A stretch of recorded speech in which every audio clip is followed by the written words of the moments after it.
Hello, and welcome to the second episode of the Sound Test Podcast. We are back like that rash that just won't go away. My name is Brian. I am joined by my two good friends here, Yeah, like Max one hell of a rash if Hey you everyone. and Deontay. You go, I'm not part of the rash. I'm actually the ointment. I want you to come back again so that we The can ointment. have more. There's only one rash, and that's Brian McCall. There you go. The only rash you ever need. All right, so. Oh God.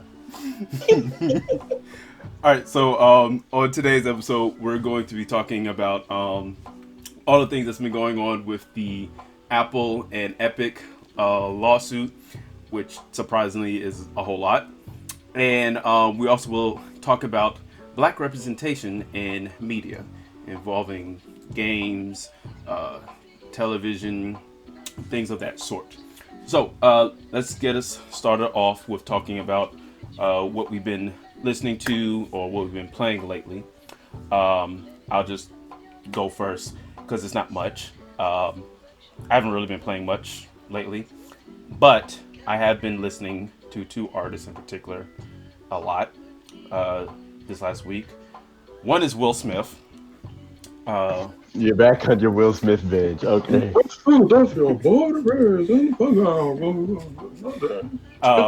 Because I'm working on a video about Will Smith and how underrated he is, and I kind of had for that video I did a lot of research in terms of listen to his stuff, but also there's other hip hop history stuff that I had to include in it. So that script is 5 pages long. Oh, sheesh. And I got a question. At any point of that script, does it mention "get jiggy with it" in that part of the video where he's wearing all white and he's got glasses and he goes ha ha and he just looks like a jackass. I need that. If you make that video, I need that to be a thing.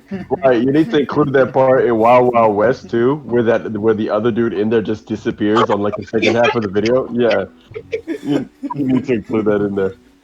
no, and no, because Oh. it's about why he's underrated. So I'm focusing on all of his stuff that people don't know, all of his hidden gems, if you will. And there's a good handful. Bitch. Huh? Like being called that girl a bitch. Oh my god, no, I hate that song. That song's so garbage. That song is so bad.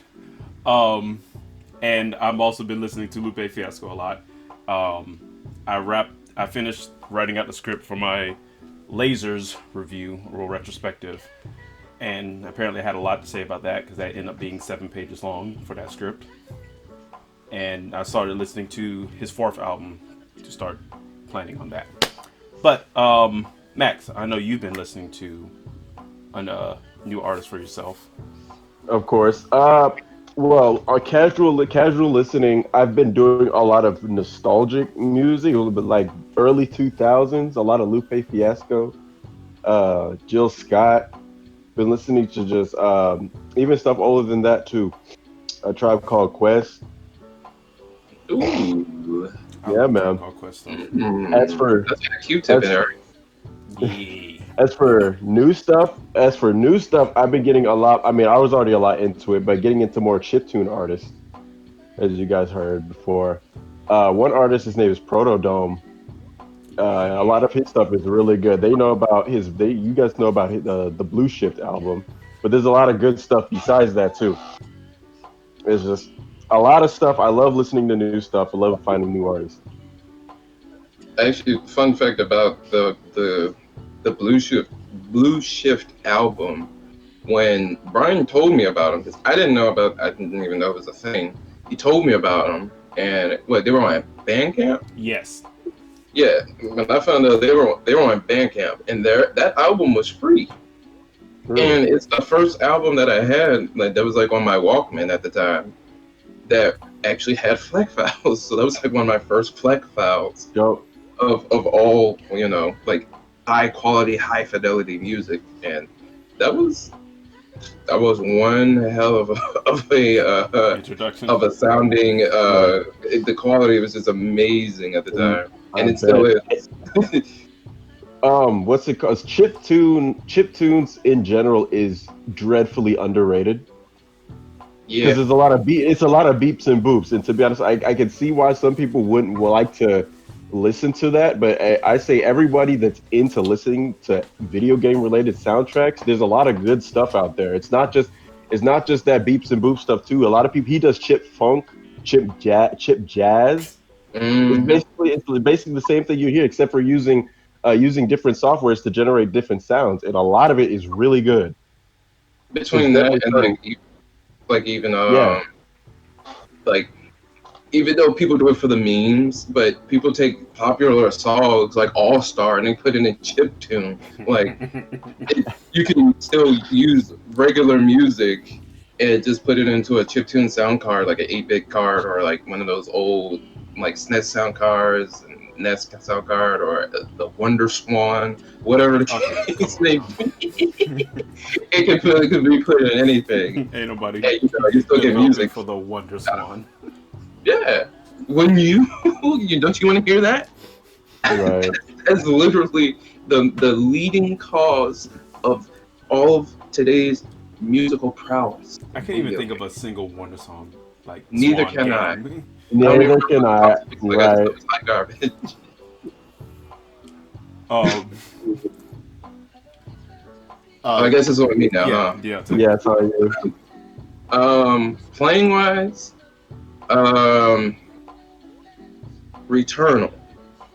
Returnal on the PS5. Yes. Just came out last So Thursday, last as Friday. the only one that's blessed enough to have a PlayStation 5, please, To have a please PlayStation tell 5, us, though, I'm sorry. please tell The us, only one at that upper heathens, echelon. right? Please tell us, heathens, how it is to have a PlayStation 5 exclusive. Excuse me, Mr. Xbox Series X, you have an exclusive too as well with the medium. I don't hear none of It that. doesn't have any of that haptic feedback or adaptive triggers, Yeah, though, so I don't want to I hear none can't of feel Y'all it in that. my have a fingers. I refrigerator. can't feel it in my Y'all have a fingers. refrigerator. I'm done. Y'all have a refrigerator. There's only like 3 of those, though, right? I think the Snoop Dogg got one. He does. For whatever reason. For whatever reason. Man, Snoop Dogg just be doing shit and getting shit. Pretty much. But Returnal on the PS5. Fun. Extremely fun. There's a few caveats to it that like I've already talked to y'all about and complained about. One is that since it's a roguelike, which is every time you boot up the game and you play through the game, when you die, the next run is completely different, and stuff changes. You get different items, different enemy placement, the map changes, etc. Um, Considering how long the runs are in that game, it can be extremely just. You don't want to look at it after you die like 2 hours into a run, because that's how long it takes for a run. Like if you're Jesus. progressing through the game, and I lost 4 hours of progress due to the game crashing, and so I haven't played the game in like 3 days. That Because definitely reminds me of Risk of Rain, bro. it's Risk of Rain, like Rogue Legacy, Slay the Spire. Splunky, Slay the Spire without cards, just in space and with a lot of tentacles, and a lady named Celine losing her mind. Is the story drip feeds stuff as you explore it. So me and our friend Mike, who also plays it, we don't know what's going on because the story is just so drip feed, and you have to listen to these logs to understand stuff. So, but it's a great game. I love it. If it would just stop crashing and bugging out on me, like not letting me leave the room. It literally, I like it. It's got some bugs in it. It just had an update like yesterday, but I'm pretty sure that hopefully it fixed and adjusted some bugs, because the game is it's kind of buggy. It's ooh ooh. It is still pretty new. It's still pretty new, though, so I am pretty sure it's going to get a good amount of patches. Yeah, yeah, And yeah, also, yeah. the developer Housemarque. This is like the biggest project they've ever worked on. That is true. The game's massive for what their last game was. What was it? Was it Roshogun? Is Yeah, it that what? was a while ago. That was a PS4 launch game. Yeah. What is that? It's a Or is it Resogun? shooter. Yeah, it's It's like kind of a like you remember R-Type. yeah, it's It's like just a like side-scrolling shooter thing, but they did it Okay. differently. It's kind of cool. I didn't play it. Gotcha. I think Mike he played it, and he said he liked it a lot. He played it a lot. I didn't have it, but that was their last game, or they probably had some other smaller stuff in between. But this is like one of their big boys, and it's a good game. It's a real good game. So if you have a PS5, it's kind of one of those you might need to get this. Like yeah, it's all the happening. people out there that has a PS5. Um, It's as far crazy as that it's still listening, difficult to get one. as far as listening to stuff, um, I just recently started listening to a lot of, well, I'm going to start listening to a lot of French classical composers, and I'm starting with Hector Berlioz. And I'm going through all of his major orchestral works, and I started off with like one of his earlier ones, and one of them more groundbreaking pieces of classical music, and along with like one of my personal absolute favorite pieces of music, Symphony Fantastique. Um, Which we all had to study in it, college. it's Yeah, man. it's it's for back in the day. It's about somebody that was probably the composer being on some opioids. I'm pretty sure that was the case when he wrote it because the way it sounds in certain sections, I believe it. It's an amazing piece of music. I love it so much, and hearing different. What I have a tendency to do, like when I'm not playing video games, I like to listen to like a bunch of different recordings of different orchestras, different conductors, and just hearing different things and how they're played. And it's really cool to do that. But I'm going through all his stuff, so I'm not listening to just that. Like he has um, a symphonic work called Harold in Italy, which is about something about a guy named Harold in Italy. In Italy? In I don't Italy, remember. wow. I don't remember the context, but I do remember there's a movement for whatever reason. There is a movement about a orgy. Oh wow, that's wild. It's a movement about an orgy. I don't know what kind of orgy, but it's about an orgy. Um, he also has another work called it's about Romeo and Juliet. Um, also, the cool thing about the Herald in Italy, it's a symphonic work. Like it's a symphony in four movements, but it has a major viola part. Like you'd never hear anything about a viola I'm getting saying, what solos. the viola doesn't do much It's of it's anything more melody wise. texture. Viola is the support of the orchestra. Yeah. It's a Yeah, So support class. but yeah, pretty much it's the support class of the orchestra. Violins And is DPS. Bass is right. bass is the tank, right? That's the thing. Yes, sir. I um guess you could call the cello a DPS as well. yeah, yeah, depending on they do big damage. yeah. Cello's like Yeah, the Farah. Yeah, far or they your do. Yeah, doing all that burst damage. right. And it's like I said, the viola it's a very prominent part.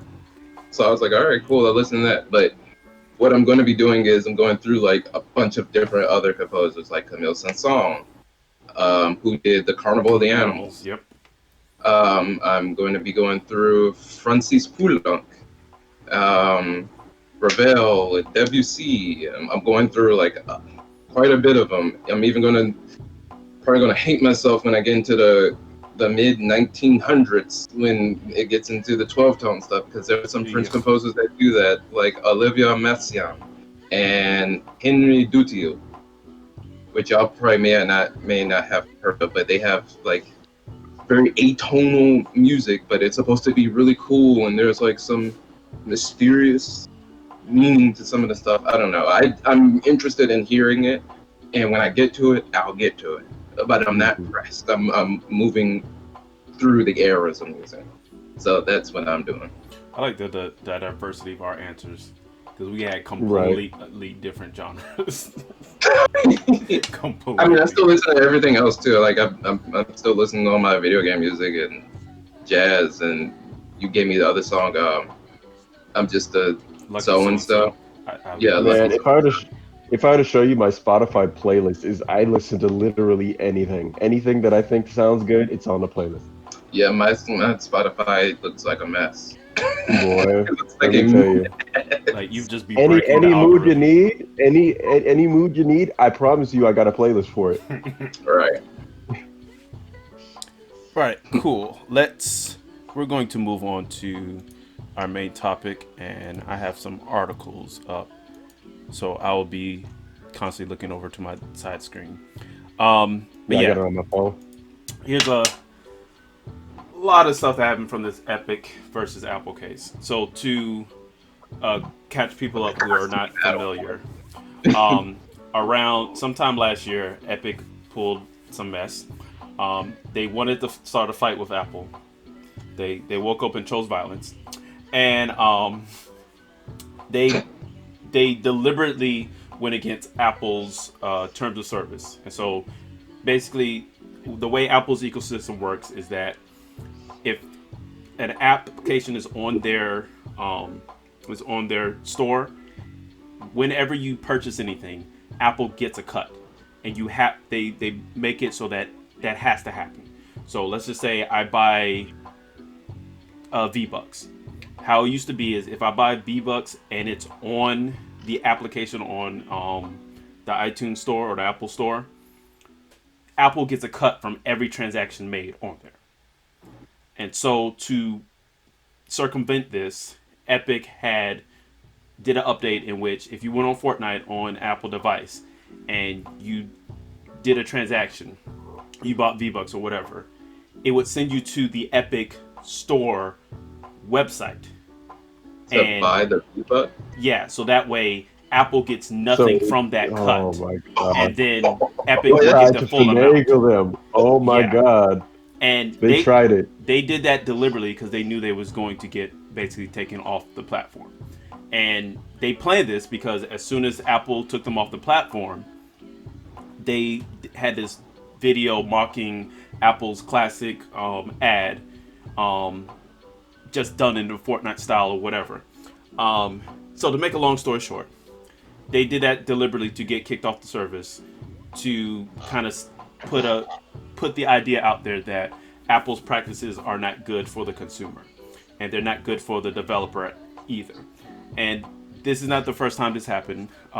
Many people who like comics, they know there's an app called Comixology, and Comixology is this huge storefront for comics, and they had to do an update a year or so ago in which you can no longer purchase comics off the Comixology app on Apple devices because Apple took 30% of the profits.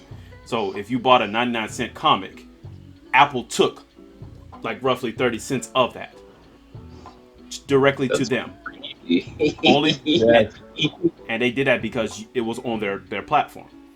And so because Comixology was just losing so much money from that, they changed their app where you cannot buy the comics off the app. You would have to go on a that's computer crazy. or go on the Safari browser app, buy it from there, and then download it to your application.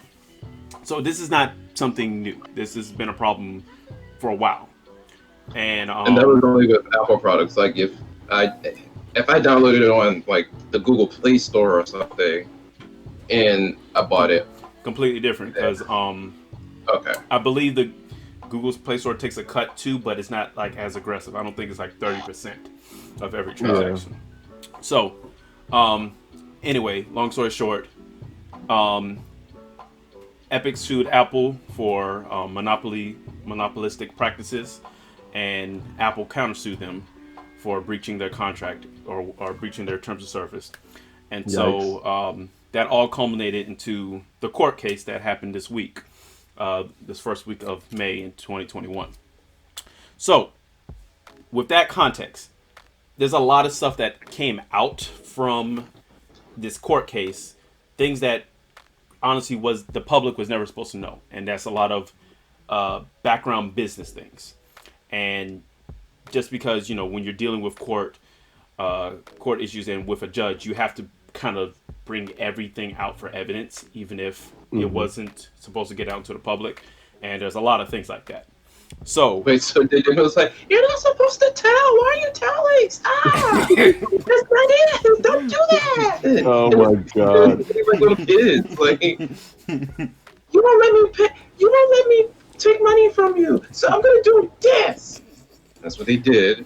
I was like, okay, well then I'm gonna tell. I forgot what YouTube personality I was looking at, and they were just like, all this is just the fight of millionaires, just one millionaire fighting against another millionaire. Fighting against another multi-millionaire.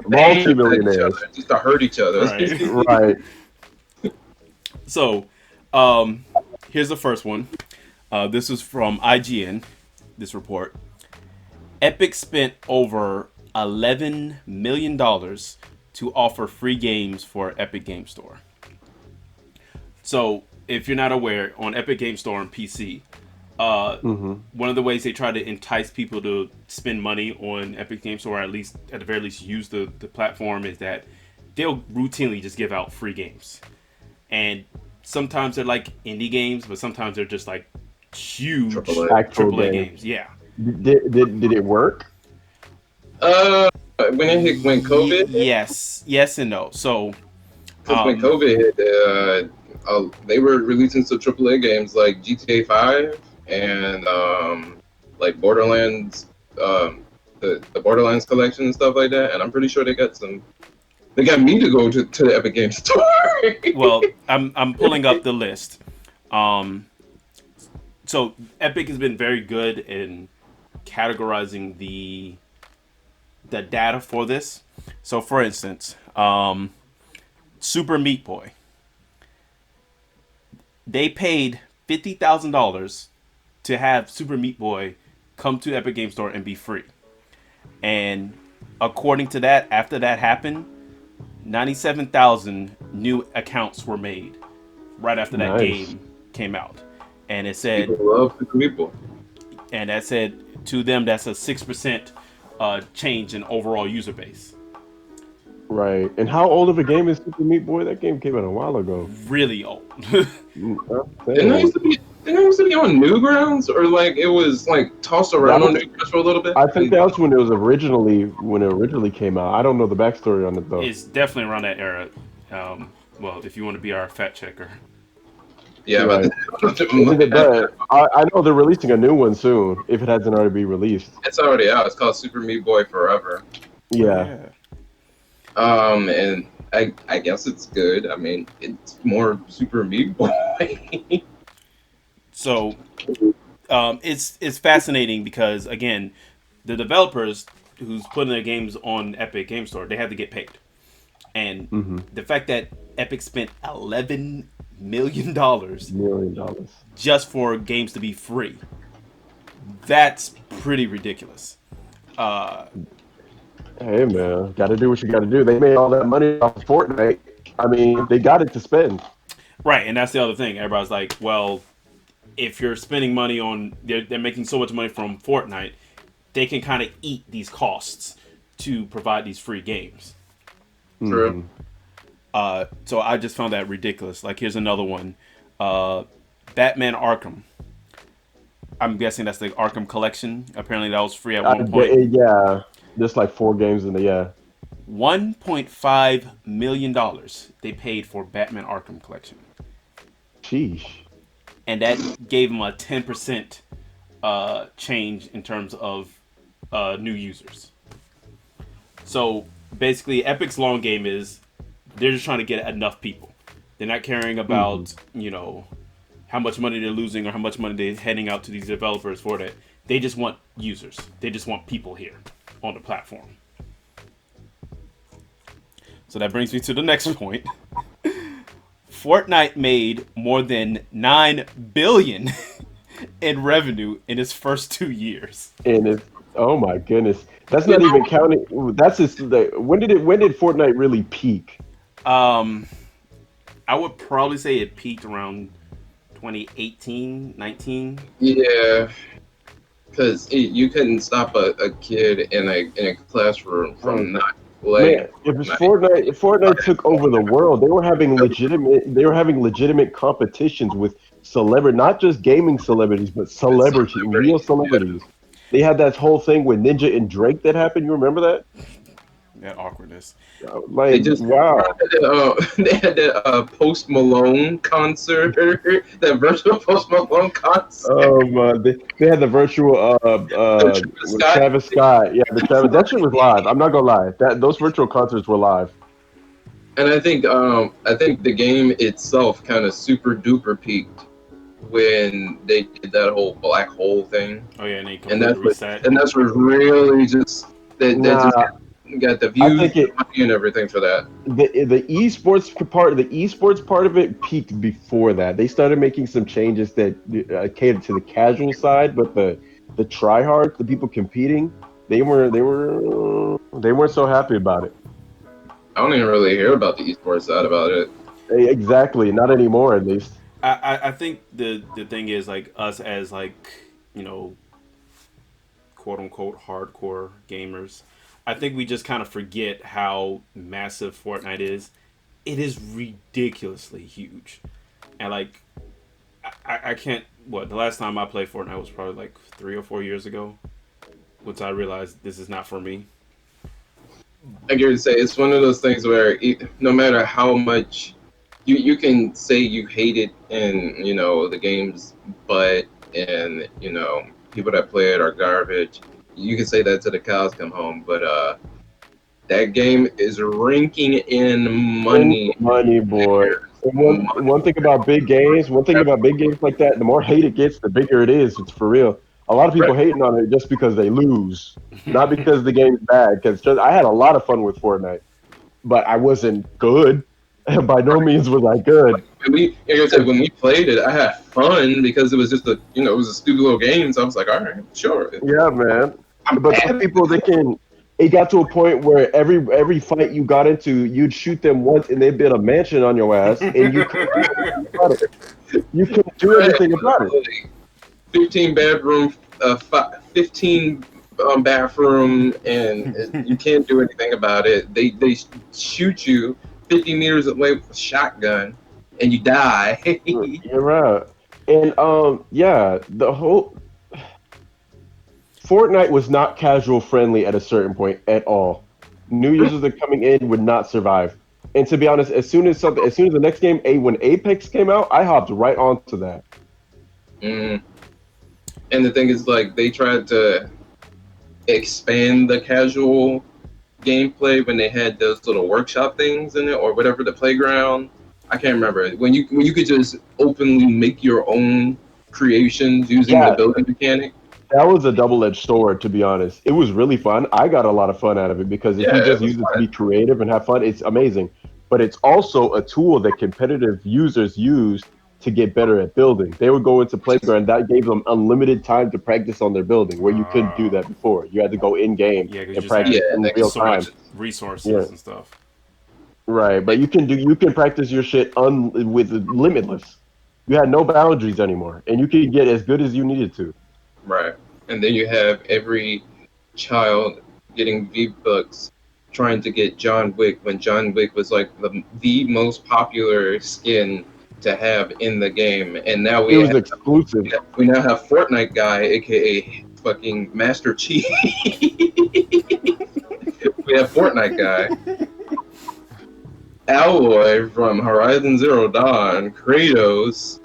There's a it's like a metaverse of like all these different characters for this Yeah, current season. Like that it's crazy, that what and makes it so weird is people will like literally latch onto that because that's great marketing.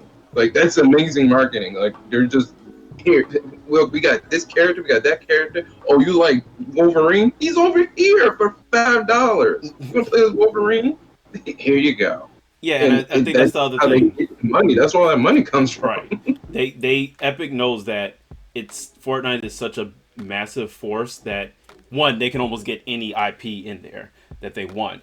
But Mhm. two, they know that even if they paid Marvel $1 million to get, I don't know, Iron Man into the game, they know they're gonna recoup that within like a month. Exactly. Yep. They did do that. You remember that whole Galactus event? Oh yeah, Yes. there was Galactus. It was a Yeah. Thanos event. Yeah, they had all the Marvel characters. They had X-Men in there. They had the Avengers in there. All of them. They Right. even had Stars. They had Star Wars in there too. They did. Yeah, they had a whole Star Wars event. You can get lightsabers. I think they put Rey in there. I don't know if they put Kylo in there, but I know they put Rey in there. I So, mean, that's where the money's coming from. If that's what they can do, the Uh, skins are literally the money grabbers, and that's the way they got it. so keeping up with this, and again, just put that in perspective. Epic spent 11 million just for free games. Fortnite made 9 billion in 2 years. These don't add up. So yeah, that 11 million is just a drop in a bucket for Epic. They're like, oh, we spent 11 million. Fortnite's over here. It's just like, here you Printing go. money. Here you go. Don't worry about it. You keep giving away the free games. It's okay. We got you, bro. Cause we about to release. We about to put Kirby in Fortnite. not Kirby. Kirby with a gun. If Sakurai just give us the go ahead, and Nintendo gives us the go ahead, we about to have. I can't imagine that Mario with a gun. Come on, he's too short, dude. They'd have to like stretch him out. But he's gonna be like, what's the guy from GoldenEye? Odd job. Yeah, he's gonna be like Odd Job. You just can't hit him. Oh my god. All right. Moving on. Even though this still regarding Fortnite. So, one of the documents that had to be released for the court case was about Sony and Crossplay, and this is emails back from 2018, and basically the gist of these two emails was that Epic really wanted Fortnite to be crossplay on PlayStation. And as we knew for a number of years, PlayStation was very anti crossplay. For whatever reason. Yeah, for whatever reason. They were very anti crossplay to the point where other like big name franchises, they were just like, we can't do it. Like Minecraft, that was a big thing when Minecraft went crossplay for just Xbox and Switch because PlayStation didn't want to play fair. That was a huge deal. And so these emails was literally from Epic saying like, Fortnite needs to be crossplay on PlayStation. Like, it's a non-negotiable. We need to figure out some way to make this happen. And Sony was just not having it. The senior director, probably Gio Corsi, just to read a little bit of the email, he says, "Sorry that you feel things are moving too slowly for Epic and PlayStation and cross-platform play. Oh my god. I was under the impression that there was no movement with Microsoft and cross-platform. Has that changed?" And then it just kind of a lot of corporate stuff. I appreciate the points you listen in the mail. There are a lot of great ideas for us for our continued partnership. However, crossplay is not a slam dunk, no matter the size of the title.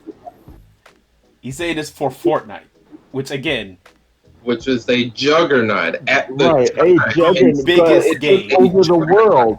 It took over the world. Come on now. That guy was sniffing paint, glue, everything. Like that's like old man Jeeves with his monocle. You're like, Whoa, what is a video game? Oh, cross-platform play.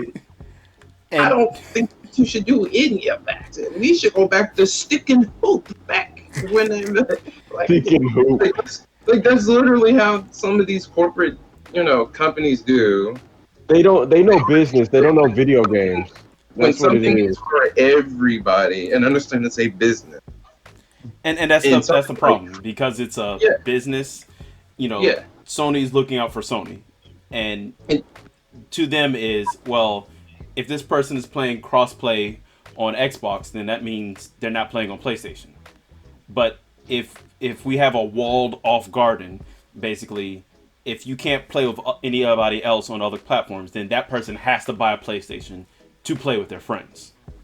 And that's the crux of Sony's, you know, idea. And you know, PlayStation 4 was extremely like good for Sony. That's one of their best selling consoles.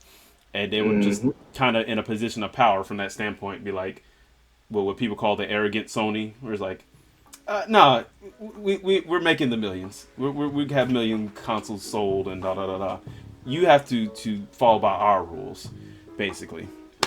But yeah, to wrap this up, the last part of this was just like Epic replying back to Sony and literally trying their best to make crossplay happen.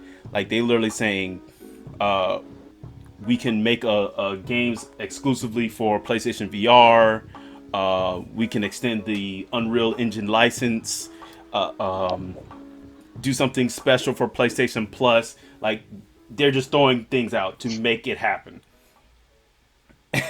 And I just like the last line of the email. Epic's not changing its mind on the issue, so let's just agree on it now. Let's just agree on it now. Oh my god. Sounds like a threat. That was Epic saying that to Sony. Mm-hmm.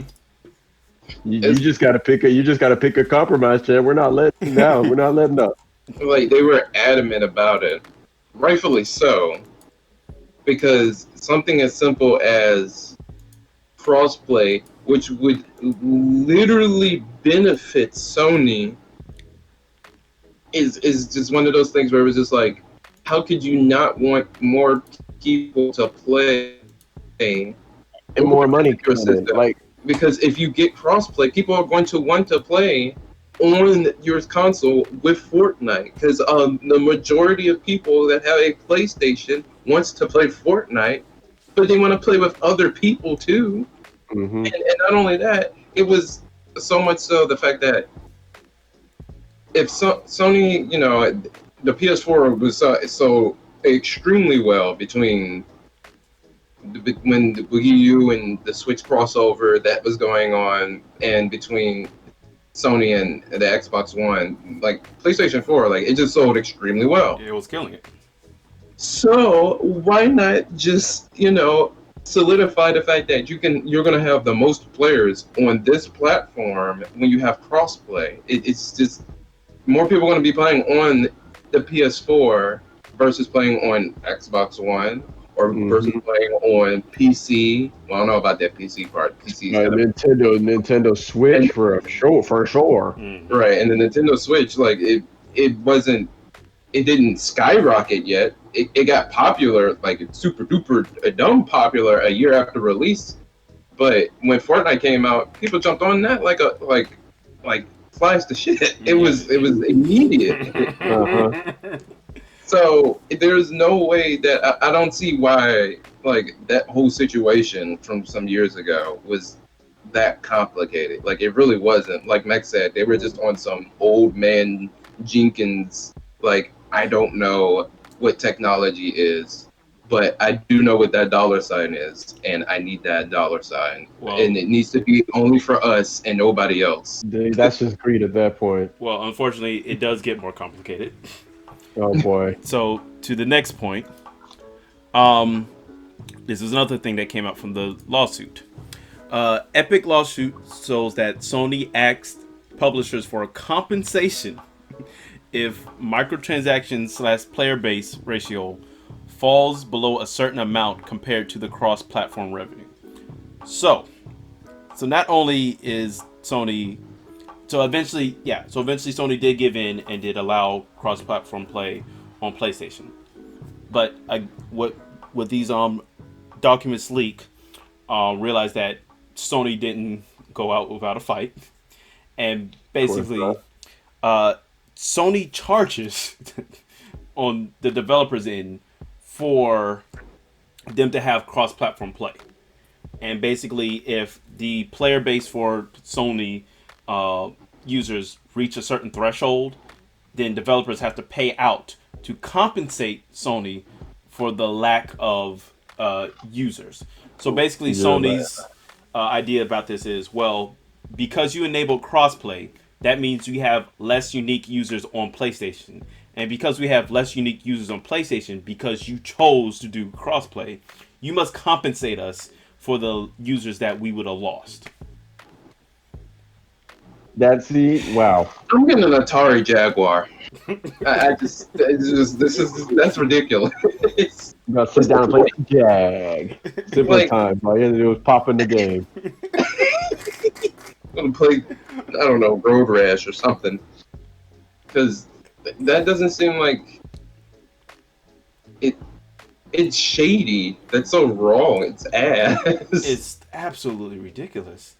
And Sony wants there's their, nothing Sony wants true about their money, it. right? Sony wants their money.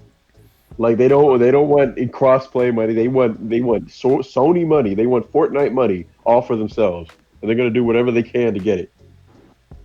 And they get it. I mean, there's no way around it. I mean, they couldn't. Fortnite, well, Epic couldn't just be like, well, we're going to make our own servers, and then when we do make those servers, we can't just make players pay more. We can't make players pay to play online for the service to play crossplay. Like that would be extremely weird. Like imagine paying to play online, like it's a subscription based like MMO to play crossplay for a free to play game on other platforms. See, that's a big no. Like imagine like a WoW or a Final Fantasy 14 subscription to play Fortnite yeah, with other players because Sony isn't playing fair. right. That whole subscription, Yeah, monthly subscription to play a game thing is outdated as is.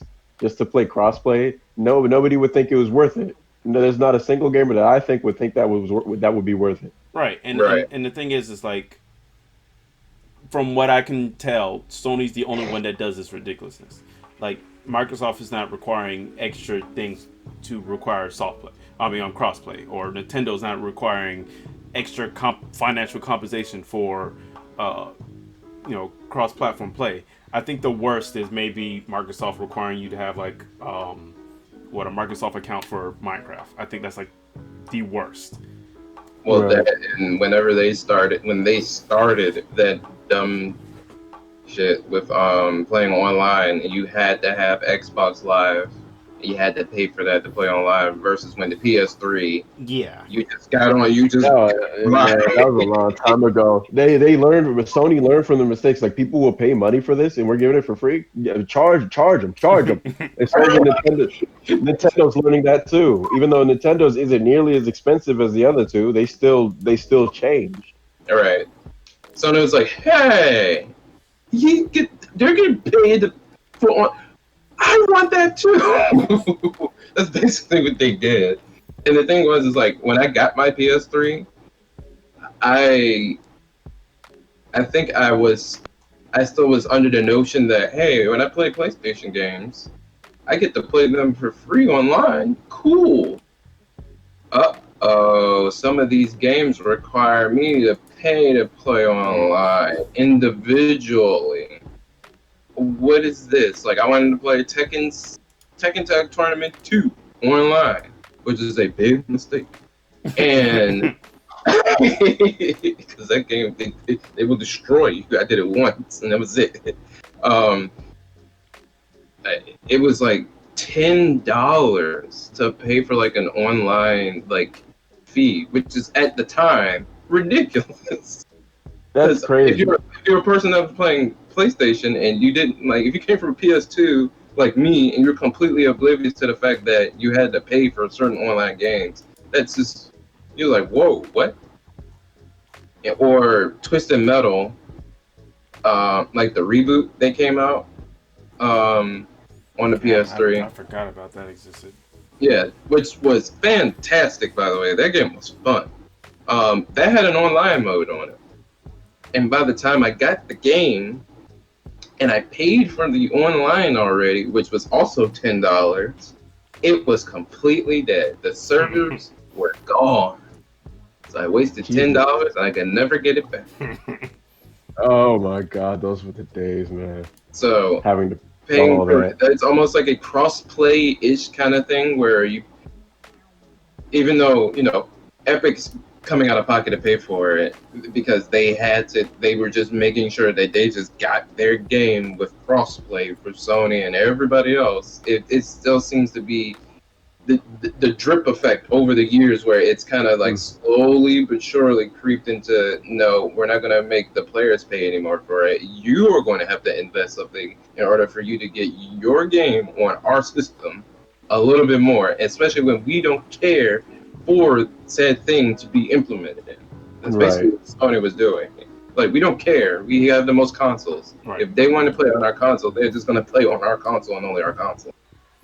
So, a lot of, let's just say Sony was not in a good light in a lot of these court documents. Now here's a new topic, but still dealing with the court case, and this is something that came out like extremely recently. Apparently, Walmart was making a cloud gaming service. Walmart. Walmart. It's gonna be So a wait, so Walmart, Stadium. and she's gonna have a XCloud game controller and a phone, and she's like, "Come on, baby," and she gives you a sticker. No way. So Stadium's gonna have a competitor. Which one of the two? Which one of the two is gonna be the worst Right. cloud Everybody gaming loses. server? Everybody loses. Everybody, So nobody has fun. Nobody has fun. So the reason why this came out, again, part of the, everything's out on the floor. All emails and stuff like that is out on the floor. And apparently there was some emails in which Walmart was pitching to Epic about their cloud service.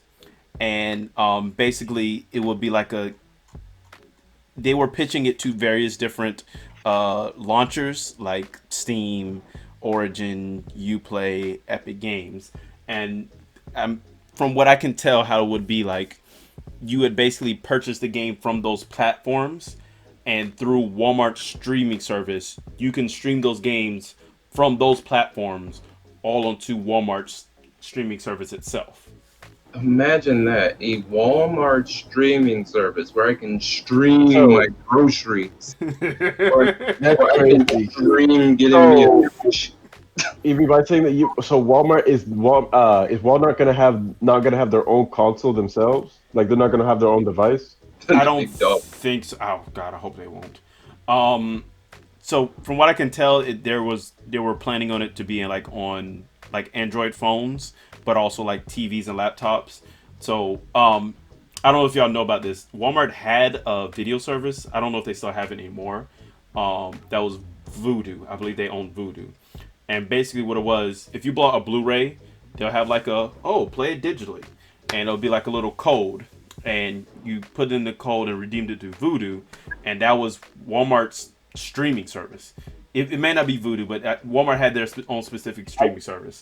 And I've heard of Voodoo. I didn't think that was Walmart though. I know it may not be Walmart. Yeah, I thought it was its own thing. Yeah, Walmart may have their own thing. But basically, you bought the DVD, bought the Blu-ray, you get the code, and you can redeem it on Walmart's video service. And basically, if you bought this movie and you were just at home, like let's just say you was in a hotel room, you legally purchased the movie, so you could go on that website and watch the movie off your computer. And from what I could tell, that was pretty successful until it wasn't, and Walmart dropped it. But I would assume it's something like that, where like you buy the game off of Epic, and then you get a code like, oh, redeem it on Walmart cloud gaming service, and you will just redeem the code, and then you could just play it wherever, hypothetically. But this presentation apparently was in July of 2019.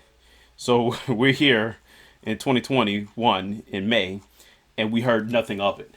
So either Walmart saw the writing on the wall and be like, we're not going to invest in this anymore. Two, they realized how much of an undertaking that would have been. or 3, they just saw how royally bad Stadia was, and there's like, we're not touching this. If I was any other competitor and I heard about Walmart having their own streaming service that's with Voodoo and they're trying to compete against Amazon for like streaming movies and videos and just all this other stuff, I would have laughed in that meeting. I would have went. But they got the money for it though, but clearly, Yeah. as we've seen from Google, having the money for it isn't enough. All right, so here's going to be my Max situation. Like last week, he showed the Vita. I'm going to show y'all the Google Stadia controller. Oh God, please! It's gonna look like the Ouya controller or something like that. It's gonna look real bad. I've never seen it before. It's just one piece of like Fisher Price plastic. Like it doesn't look safe. All right, so here we have in all its glory the Google Stadia controller. Look at that. Straight from Fisher Price. Oh wow! You see how does it feel? How does it feel? You see how this thing is like pristine, because that just shows how much time I actually used it. Actually, it feels good. The controller actually feels good. Does it have haptic feedback and adaptive? You know it doesn't. You know it doesn't. Do you feel the power in your hand? So, to be fair, as a controller, it feels really good. I think you can just use it as a regular PC controller. But the big thing was that it connects through Wi-Fi. So it should have got a better connection when you're streaming the games. Does it have a cord? You can connect it. Can you plug it in? Yeah, you can connect it to USB. Thank God. But I mean, I tried Stadia for like a month. It was kind of cool until it wasn't, and like I kept on having artifacting issues and games were just not running well. So there's that. I guess if you have really good internet, it could be good. But again, from what I've seen, even with good internet, it's not that good. So would you rather deal with the Stadia for a month, or would you rather deal with the Ouya for a month? Oh God.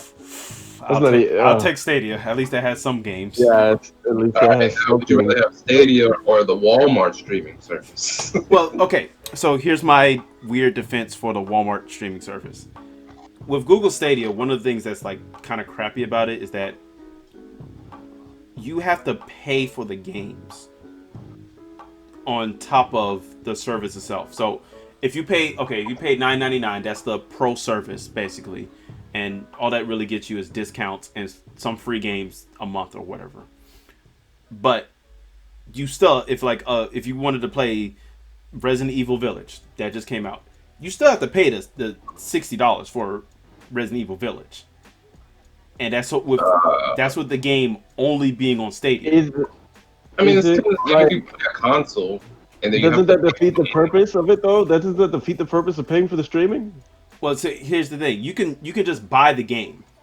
You can just buy the game without buying the pro service. But the thing is, the problem is if you pay $60 for that game, and your connection is not good, you're going to have a terrible experience with that game because there's no download. Let you download. Oh, there's no download.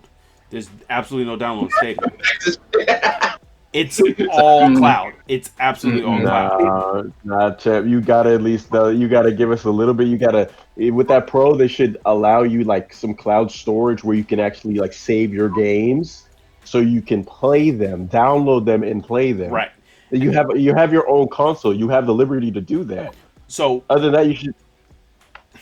That's crazy. So what I can tell from the Walmart streaming, if it's like their video streaming that they did, you buy it from a third party. So if you buy the Steam version of Resident Evil Village, you would get a separate code for the Walmart streaming app.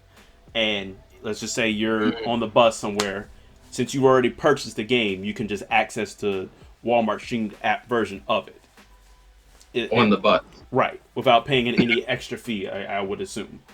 Or maybe just like a $5 fee a month or whatever just to access your games. I think that's what the documents show. But again, this happened in 2019. This is still 2021, and we didn't hear about it until it got leaked in the document. So they probably dropped that. Like, yeah. There is no way. Like they had that. They probably was. I bet you when that document came up, I bet you the people at Walmart was like, "Oh, oof. Yikes. Dodge Oh, the we did bullet. that. We did that." Oh, I don't think we want to do that. Let's stay out of this. I don't think gaming's our for. I don't think gaming's our forte. But look at this nice 55-inch Vizio TV we have. All right. This is what it is. And this is the last little bit of the whole Epic case. There are other stuff, but it's just too much to list. Here's my last one because I thought this was really interesting, especially as an Xbox fan. So, there's a specific team in Microsoft, their Xbox portfolio team, and basically their job is to see trends in the industry, see what games are like trending, why they're trending, why people like them, why people didn't like them, game releases. All it makes sense from a business standpoint. You don't want to, essentially compete with your big first party titles with somebody else's, or, if a certain genre is picking up steam because of its popularity, you may go to the higher ups and like, hey, we need to start developing games with this, style or whatever. So, this is some part of the court case or whatever.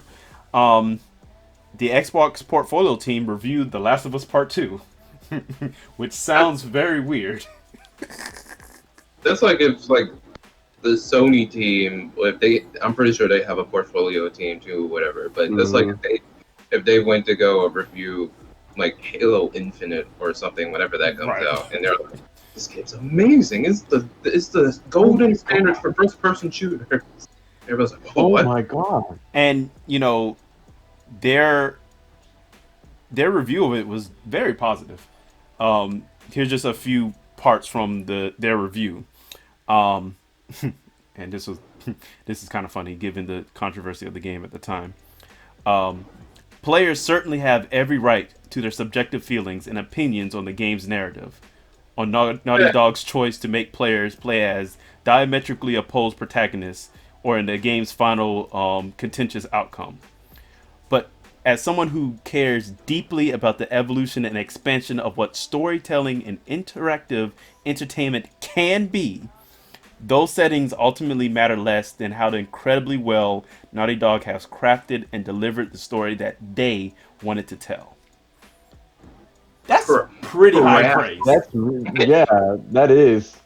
I guess we all kind of get into the console wars and think just the companies hate each other, but at the end of the day, if the game's good, the game's good. The game's good. I'm saying the game's good, and yeah, Last of Us 2, in my opinion, was really good. I still have to go back to this player. Right. I gotta play more. And again, this last little paragraph. That said, we loved it, had a great time playing it, and found ourselves still thinking about its characters and stories even after finishing the playthrough. So that speaks volumes. Yeah, I mean it's kind of weird because this is something that we're never supposed to see. We're never supposed to see. Right. And I'm pretty sure the Xbox. We're not supposed to see their reviews. They'd be like, "Oh, they like that game? Oh, bad." Oh, y'all got The Last of Us 2? Like, come on. Come on! They're in Xbox Studios wearing a PlayStation shirt with a triangle, square, a circle, and a X on it. Bruh. It's The Last of Us 2, bro. You see Phil Spencer and Jim Ryan just like shaking hands together, smiling at the camera, like giving the thumbs up. That's hilarious. Like, so you want to play some medium, and then he's just like. It's like, I don't know about that one, Chad. So, Microsoft, come on, where's the Banjo-Kazooie and Last of Us Part 2 crossover? We need to see what they can do. I don't know, man. Kazooie's about to get shot like fried chicken or something. Right. I'm saying. And don't forget, the last Banjo-Kazooie we had, that shit was in the, nuts and bolts? Yeah. Oh, yeah, the car. Ooh. I don't think you want that. We're gonna have Banjo-Kazooie, Dead or Alive, and that's all it's gonna be. It's just gonna be a fighting game, just between those two. Not Dead or Alive. Where's our Gears of War and Uncharted crossover? That would be amazing. You'll see Nathan Drake. You'll see Nathan Drake get blasted into pieces with it by a Nash's shotgun. Drake, Drake. What is it? Mr. Big Grade monster with the Gatling on his back, a Brumek. The Brumok, yeah. Yeah, the Brumon, and it just squashes Sully in a car, like during a high speed chase. Like it's just fun. What was Nathan Drake's brother? Sam. He just gets like a chainsaw right through his chest and just like whips his ass in half.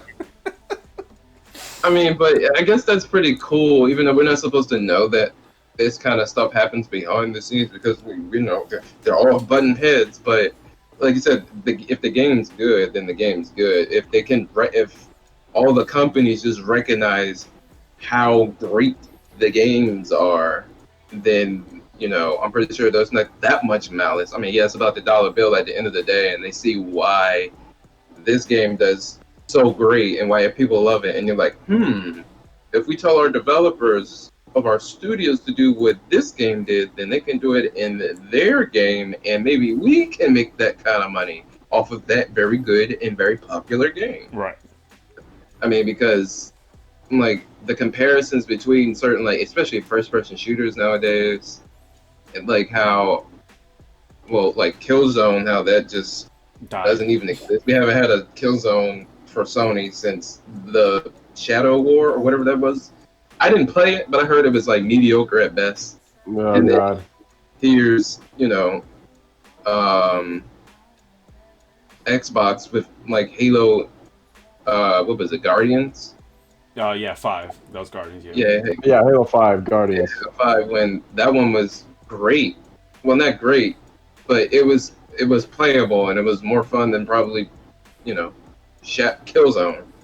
And so when you can like try to gauge how good a game is based off what other companies are doing, and then you actually put out something and you write a report about saying, hey, this game over there was pretty good, you guys get your head out of your asses and just go ahead and play it. It's fine. I mean, like you see that with Breath of the Wild. Breath of the Wild was massive for Nintendo, and we're kind of seeing now that like after the Breath of the Wild kind of just like changed how open world games were perceived. Years down the line, now developers are releasing games that take like features or ideas from Breath of the Wild and put it in their games. So obviously, like Genshin Impact. Genshin Impact is the biggest example of that, boy. Where's the one from Ubisoft? Immortal. Yeah, Immortal Phoenix Rising. Phoenix Rising. Yeah, that's right. I heard that game was okay. I haven't heard too much about it. I heard it was inoffensive. It just came in. It is what it is. But you guarantee that there was somebody on Ubisoft. They probably had something similar where they played through Breath of the Wild. They reviewed it for Ubisoft, and it was like, hey, these are the things that worked. These are things why it's popular. We should make a game with these type of features, and that's probably how something like Immortals Phoenix, came to be.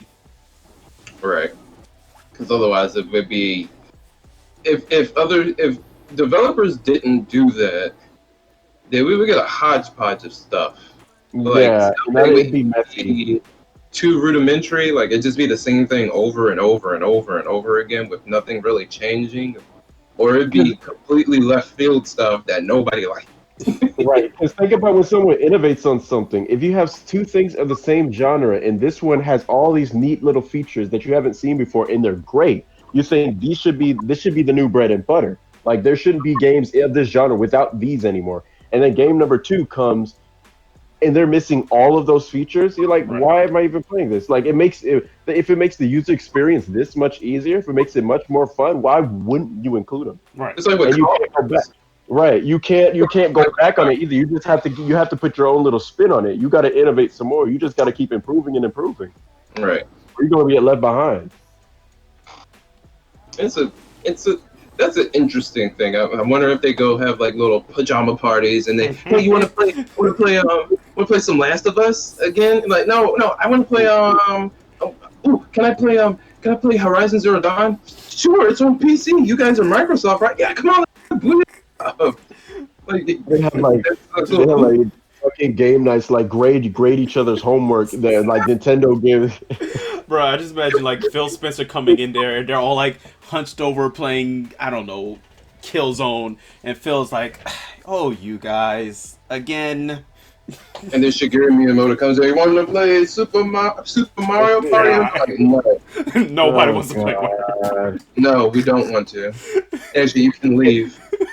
Here, you give us Breath of the Wild. We'll play Immortal, and we'll grade each other's games, huh? What do you think? All right, all right. Let's move on. So that's again the Apple Epic in a nutshell. There's a lot to that. Good God. Epic's custody battle. Right. Who's gonna Over get the children? Fortnite. Who's gonna Right. get Fortnite? Who's gonna get the kids? So Superstar kid. the Say- other thing I wanted to talk about was black representation in media, and this is more so a more broad topic, but there was kind of two things culturally that kind of happened earlier, well, recent I should say, that I felt like was good starting points. So one of them is Aerial Knights Never Yield, which is a auto runner game.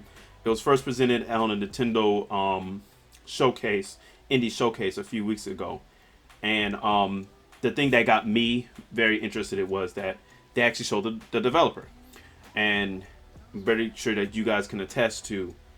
You don't see game developers that look like us. Okay, Not at all. you don't see game developers that are black. You don't see them that are African American. And the fact that he literally put like his Twitter handle Ariel Knight in the game title, I thought that was so dope. But yeah, like one of the points in there, he was like, he's literally making a way for himself in the industry that didn't provide him a way to be in there.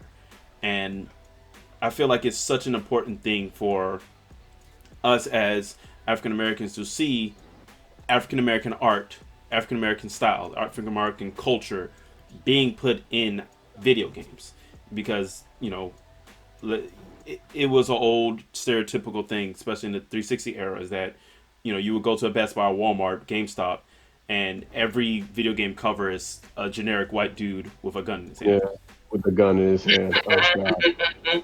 And John Chaser. you don't Right. see John Chaser. You don't see us being represented in the media. And Not at all. I played through the demo. The game comes out later in May. But yeah, the game itself is really dope because it incorporates hip hop music. It has this like comic book style. The protagonist is black and he has a black haircut, and the whole thing oozes culture. I did impressions of it on this channel, but I found that really cool to have somebody that looks like us to be in that. And I think we all been through the character creator on video games, and the only black hairstyles you have is Is bald. short afro, cornrows, or some dirty dreads, like dirty tiny dreads. It's like, and the cornrows usually look like they just look like hot dogs on your head, ink in like rolls on your head. They don't actually know what cornrows They look don't like. look like hot dogs. They look like a pack of Ritz, just side by side. It's a pack of Ritz, some saltine crackers. Like, they don't look good. It never does. Right, and it's like it's more than that. It's like they let you pick black skin, but they don't let you get black facial features. You'll look like a white guy with dark skin. Then you'll have this long flowing hair that just doesn't make Like sense. this long, Yeah. luscious, like Like really straight hair. Exactly, and black voice. something. When you there's a lot of games. There's a lot of games that you can change the voice too, and black voices have a certain timbre to them. Mm-hmm. We never get that. We can never select a black voice. So it's like a lot of things that needs to change, and it seems like whenever they try, it's like it's not good enough. Have you guys seen a black person before? Have you seen black hairstyles before? There's plenty of places you can go to find it, and you'll just be in a mishmash where you can see everything that you need. Go to You a can watch barber shop, wrestling. go to a salon, Exactly. go to Go a to black black barber. areas. You're Just too go hang busy out for a clutching little your purse. You're too scared. You're clutching your purse while you're walking over there. Oh my, let's get out of here. bit. No. And get enriched, engrossed in the culture so you can get a more thorough, more realistic, thorough game. And I think like one of the very few games that actually have pay attention to black hairstyles and like black features is NBA 2K. And I don't think it's controversial to say a lot of black people play NBA 2K.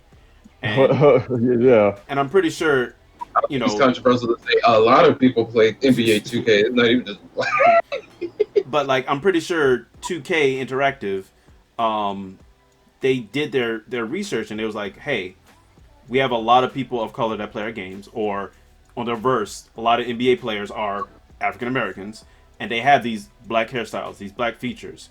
So if we want to be authentic to the real life counterparts and the people who are play our game, we need to invest in looking at black hairstyles, black features.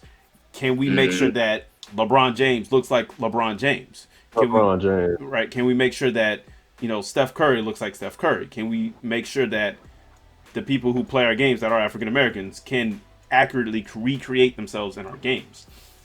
And Right. But yeah, I'm sorry, go ahead. um that's almost the case though, because the NBA is dominated by African Americans. Um and I feel like 2K, they don't really have a choice on that. right. Simply You just say that's kind because of we're the majority there, so they don't really have a choice.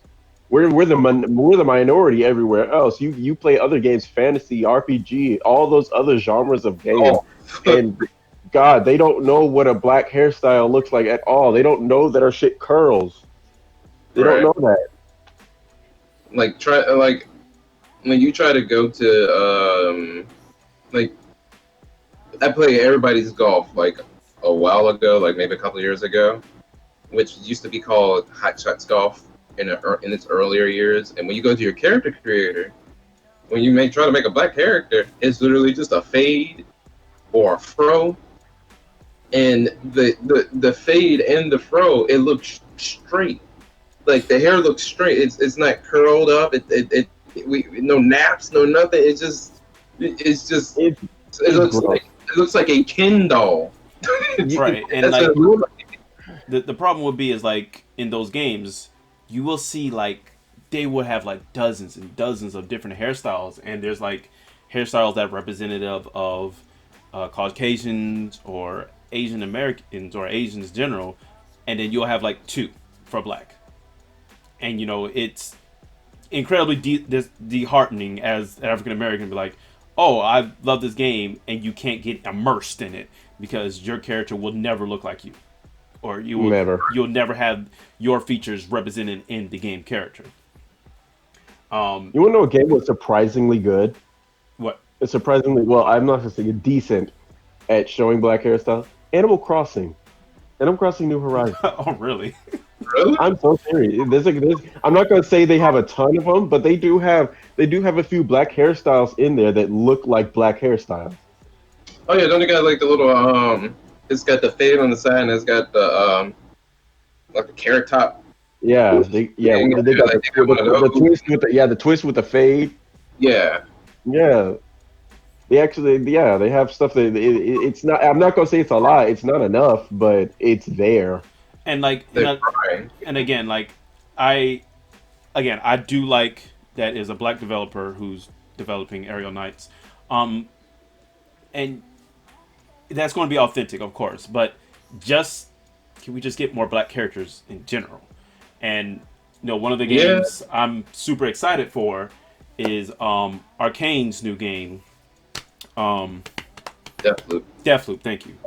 Hmm. Deathloop, if you didn't know, is featuring a black protagonist and a black antagonist, and the whole kind of marketing vibe was like kind of this black exploitation type film, like from the 70s, 80s, and again, it's like even though Arcane is not African Americans, they're not African American developers. They're I want to say I'm going to probably get that wrong. Deontay, can you search up Arcane Studios? I know they're Yeah. not an American studio. But if you look at the trailer, hey, they did a France. good France. Thank you. They did a good job of representing black features. Those characters look black. They have black hairstyles. Their texture of their hair looks like black people's. Another one is from Uncharted, Lost Legacy. What is the black female character? You said what is it? Oh, you talking about Nadine? Nadine. Yeah. Okay. Yeah. That's another great example of kind of developers doing their research and looking like, all right, this is how African American hairstyle textured Yeah. is, and this is their Yeah, facial they features. made sure that she was a strong black woman. You Because know, when they made her, they got the curves right. They got her hair poofy. right? You know, like she's still kicking ass. Like she's the definition of a very correct looking African American character in a video game. Like that's how it should be. It's a standard look. Like they did their research. Yeah, and a little bit goes a long way. Just to start establishing that, have correct and proper representation in the media. Right, along with like Apex, Bangalore, Yeah. Lifeline. Yeah, man. Every character they release on Apex they're super diverse. Honestly, them and Overwatch, they're both really good at it. But yeah, Apex, man, I love it. I love that game. Right, they Bangalore. I don't know where she's from, but Lifeline is she must be Haitian and or Islander. She's definitely Caribbean Islander. I think Jamaican. Okay. 'Cause that's not a Haitian accent at all. That's Jamaican. I mean, you would know. Yes, You would I know. Sorry. The other, the other black representation I would like to talk about is I keep on pronouncing this wrong. Is it Yasuke? Yasuke, yes, Yasuke. Okay, Yasuke. So if you didn't know, there was a anime that was released recently on Netflix called Yasuke, in which the story revolves around Yasuke, which was a historical figure as the Black Samurai, and this was something that was actually etched in actual Japanese history, and Yasuke was a Black Samurai, and I've seen the first episode. I haven't seen the full series, but one of the things from like the historical text was that because the Japanese people never saw like black people before, they thought Yasuke was just like he was just extremely dirty, and they washed him. And when they washed him, they realized his skin was still dark. Where he said, "Why isn't he, you washed him? But why isn't he clean?" Oh, that isn't dirt. That's just the color of his skin. Right? He's like, I was born like this. It's like, why are you like, what are you doing? Please stop. Get off of me. So I think the story was cool. The idea of it, because I found about Yasuke like years ago, and even then I was just like, this happened. This was a thing. This is not something you actually heard about a lot. And you know, media is media. Once people watch certain things, they kind of get the cultural knowledge of it. I think like Hamilton. You know, Hamilton was super popular. I didn't know anything about, you know, Hamilton and Thomas Jefferson. I didn't really know much about early American politics, but like Hamilton was a kind of like a Trojan horse for me to learning about American politics, and I'm pretty sure for a lot of people learning about Alexander Hamilton's life. And maybe Yasuke will be that method for people to understand about this guy's life, his impact in Japan, you know, the history around that. Max, you watched more of it than me. What is your impressions on the show so far? On the show itself, the action is amazing. You know, it's animated by Mappa, so you know that's already given it's going to be good. And to be honest, it is. There's no fight scene. There's no fight scene in the show that has missed yet, without a doubt. Especially the most recent episode I watched, where they were fighting with this priest. I'm not gonna spoil nothing, but it was great. The voice acting, I'm watching the English dub. I'm gonna lie, it's pretty weak sometimes. I'm gonna tell the truth on that. The voice acting could use a bit more. Most Character in definitely. life. They have some of the I don't know. Yasuke himself, he's decent at times. I don't know. He's not the best at putting in emotion when he needs to in certain parts. His character is pretty stoic as is, Yeah, but I'm with about the to say parts that where he does, stoic. yeah, his character is a bit stoic, but the parts where he does need to show emotion, it's like it's not enough. It's not enough. The Um, voice actor himself, his name is Lakeith Stanfield. He Yeah, was in Judas. he Where'd it go? Judas and the Black Messiah. He was in Get Out. he was in a lot of recent stuff. Was he in Black Klansman? I don't see that. He was in Knives Out. He was in Uncut Gems, Straight Outta Compton.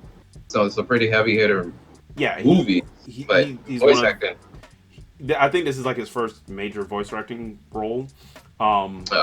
But he's been in a lot of he's kind of been one of those rising African American actors in the last few years. Along with He was in Kaluuya. Selma. yeah, all I know, some people are stronger with actual acting and not voice acting. You can tell. Yeah. Um, one treat about the show is that most definitely the music. The Yes. music, it's different from what you usually hear in anime.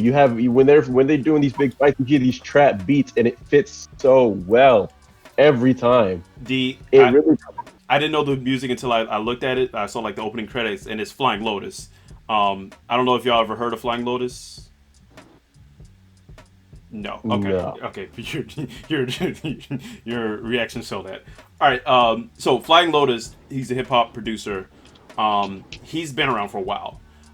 He's worked with Thundercat a lot.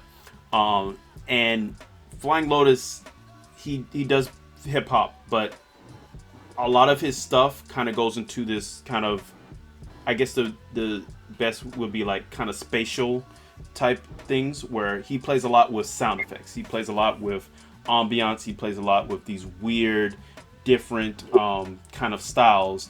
And sometimes his stuff you have to kind of like just sit and focus because there's a lot of things going on. There's a lot of close harmonies and dissonance. There's a lot of dissonance that goes on in his music. But he's a major like hip hop producer in terms of talent. That's what caught my brain. You said he worked with the opening is sung by Thundercat.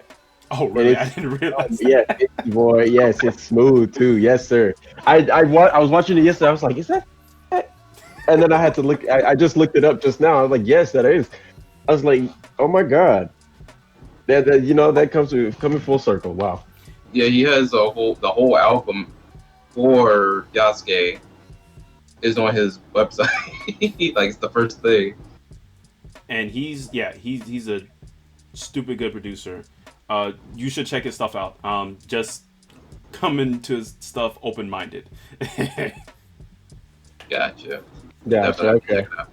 But yeah, the music's definitely a treat in Yasuke, most definitely. The opening slick something you can have on a playlist, like not anime related. You could put that on your actual playlist. And that's But yeah, man. well, I was just saying like Yasuke is just another like medium where African Americans are just not usually shown in. You think black people in anime, the probably thing everybody think of is Afro Samurai. Right. And Of course. maybe Boondocks style wise, but that's not an actual anime. Like there's recently in Attack on Titan Yeah. where I won't go into detail for Brian, but there is just so you know, there is a black guy in Attack on Titan, but it's way later and it's thoroughly explained why. But that's all you need to know. There's a black guy in Attack on Titan. But there's a meme about it. And we're in the scene where they're like, "Why is your skin that color?" And he's just like, "I guess that's just the way God wanted me to be." And so he's Hey, that's like dope. that's literally like Maximum Line. Like he's literally He's like, and so the people, the characters in the room are like, yeah, they're like, that's cool. They liked it. yeah. And I thought it was a pretty dope moment. it's You have Uyu from Bleach. I don't know if y'all remember him. He had he was the black guy. He was kind of buff. When he actually got his powers, he had like that really cool arm. He had Yeah, his haircut that covered his eyes. yeah. so here's a really random tangent, but still kind of going with this. With black representation in anime, again, I don't think it's controversial to say that there's a large amount of black people that watch anime, loves anime, and very much Most into definitely. anime culture. And this is, I follow some cosplayers, some black cosplayers on Instagram, and you'll be surprised of how much flack and pushback they get for being African American and cosplaying as an anime character. And there's a lot Right. of Like, a lot of times it's like and because they're that character is not your race, so you shouldn't be cosplaying as them. so it's like, show me characters that are my race. You every time there's a black character in media like that, it's always a feature. It's always like, oh wow, this character is black, rather than it being the norm, rather than just being able to be black characters without there being fanfare to it. There's some anime that do a good job of having black characters, like Naruto. There's a whole village of black ninjas. Oh, Wait, that's There's a dope. whole Yeah, there's a whole village of yeah, most definitely. There's a whole village of black ninjas in Naruto. Is This that why character Killer could Bee's a thing? say again. Is that why Killer Bee is a thing? The rap thing? Yeah, yeah, they're from that. I think it's the village hidden in the mist, I believe. I'm not the biggest Naruto fan, but I do know things about it. That you have certain characters that are featured. Hunter x Hunter. You had that black girl that was in Killa's mansion. Well, Killa was a state. Yeah.